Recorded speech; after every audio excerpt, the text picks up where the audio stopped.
Just another day in my house, but what's all the chatter in here?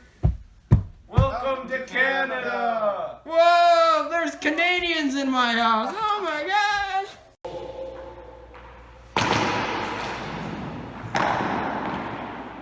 Today in this video we're going to talk about the various cultural types of Canada and how they affect Canada today. Go for it, Joe!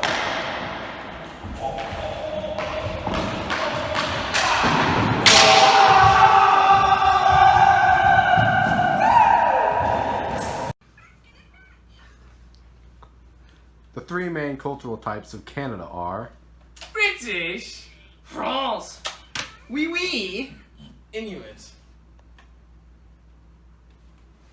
Good. Welcome to Canada. Now, a bit of history lesson. So, back in the 1600s, or around then, the French actually came over into the land and established Canada. Mostly that of the area of Quebec. Later, after the 7 Years' War in the 1700s, the British won their war over the French, and because of that, they got to take over what France had made, and they established the Dominion of Canada. And it basically was just about the eastern part. But as they started to get their way over, they got more. Canada also got to participate in some of the world's wars. First off, it was the American Revolution. They got to kind of help out a little bit here and there, but it didn't really work, as you can tell. So then when the US got to become the US, they also had another war called the War of 1812, where they came down and attacked Washington, D.C., but that also didn't go too well. They also had another one against, well, not really another one, but an armed conflict in the Oregon Territory, and the U.S. ended up getting that one too. So Canada just kind of had to stay up north where it was too cold, and nobody really else wanted all these lands. So Canada continued to be the Dominion into the 18th and eventually 19th century, where then they went over and fought some of the world wars for Britain, still being the Dominion of Canada. And then in 1982, we got our independence from Britain and became just good old Canada. We still honor Britain in the Commonwealth of Nations, and we still consider the old Queen our Queen too. But as you can see, we are rightfully Canada. It's cool. Oh, yeah. Here you Oi. go, bud. What you doing there? Oh, I'm just reading this and time to talk to you about the British influence on Canada. Well, it's very apparent if you can see. For example, the largest language spoken in Canada is English. Canada also spent most of its time under English rule. So obviously they helped mature the country from just a couple settlements on the US border and on the coast to quite an expansive nation that is almost the second largest in the world by size, not by population. Kind of small on that. You can also see English culture being apparent in Canadian culture. This happened a lot with a lot of the British dominions over the years. You can see in Canada they eat fish and chips, a traditional English cuisine. They play some similar sports, stuff like soccer, a bit of hockey. Canadians really perfected that. Gotta love them for it. You can also see, like I said, the language. You can also see religion. Christianity is very popular over in Canada. Stuff like that, you know. Canada spent almost 200 years under British rule, which, I mean, you can see would make England quite influential. They really built the nation of Canada a lot. You could see this through Canada's involvement in various conflicts. England was also involved in world wars before that, stuff like that, you know. England really made Canada what Canada is today. Really helped them. So you can tell, you know. England had their good fair share. And plus, like we said, Canada's queen is still England's queen, so there's some apparent situations over there. See you later.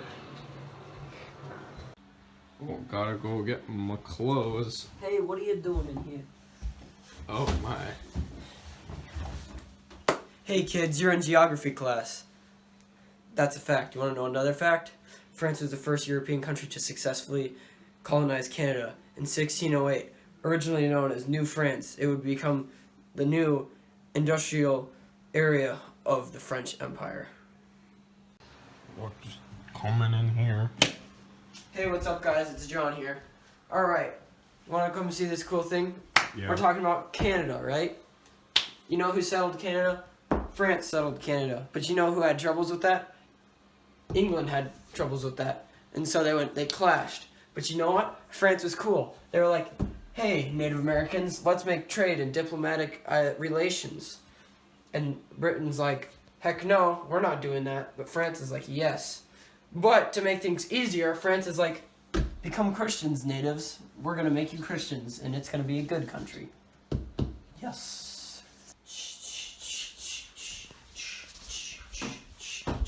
Hey, out here just shredding the slopes in Canada. Anyways, just wanted to tell you that after a century and a half of being Canada, Britain was like, heck no, we're gonna fight you. And Canada's like, hey, that's not nice. But they ended up winning anyways. So from that, most of Canada's ethnicity is French. Fun fact, wouldn't you know that?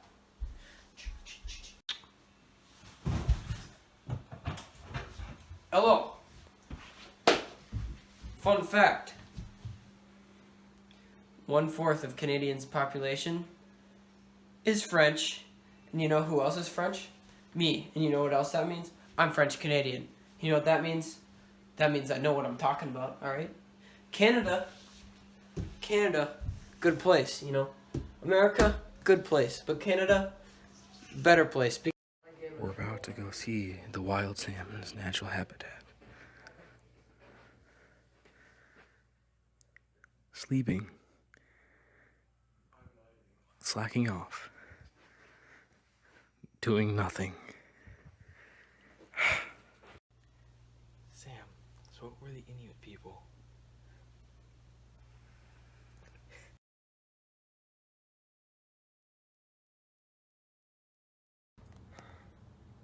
Good evening.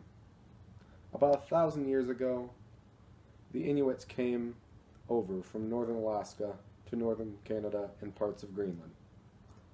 Here they replaced the Tunit, an earlier civilization that roamed in northern Canada. Now, the reasons are probably vast why they came over to Canada. But it was most likely to find a better life and find richer whaling grounds. Now, in the 1200s, they met another hunting group in Greenland named the Norse, better known as the Vikings.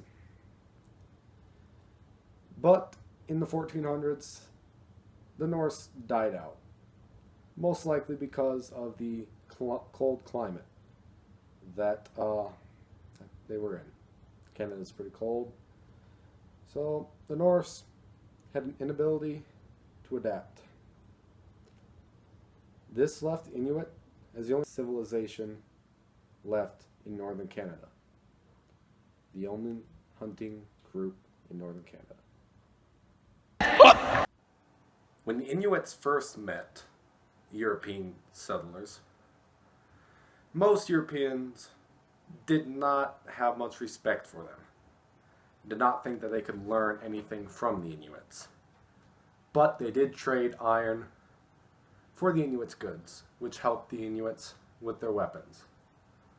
Eventually, though, the Europeans did learn that the Inuits had special things to offer. In the 1800s, many whaling companies hired Inuits who had an expertise at the sport of whaling. At the same time, Pacific whalers also started to come north, but brought along many diseases, which caught on to the Inuits, and the Inuit population started to decline. The Inuit people have helped Canada today by helping with the creation of Nunavut and being a large piece of the tourism for Canada.